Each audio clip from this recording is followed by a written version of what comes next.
Ito'y moyang lal Krista tu kanta na lupianga mana miten lom loma se kainin nilo mangwu kanne song ne na lupiana Bethlehem mi pana Rinna thain valengi Bethlehem chuan ila va phang ila lali chua kan ta na pian na mun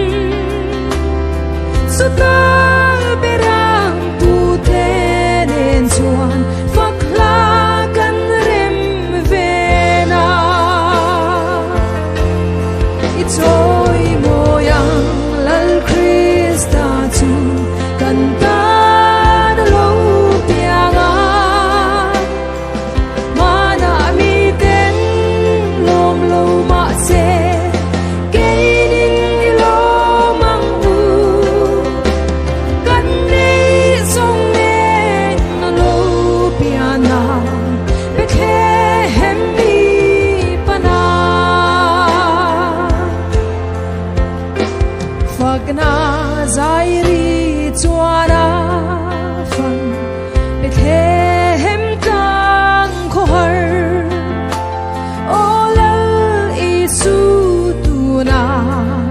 ya kathin lung fan vela sutin ka fan na la ve chuan rim tui chua vena Ito'y moyang lal Krista tu kanta na lupianga mana miten lom loma se kainin nilo mangwu kanne song ne na lupiana Bethlehem mi pana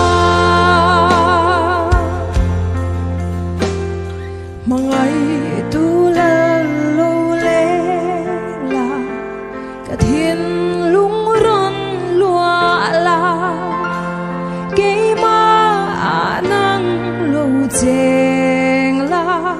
kamit minti varla tin Bethlehem lao lo piang chu ka lo mo fia theya Ito'y moyang lal Krista tu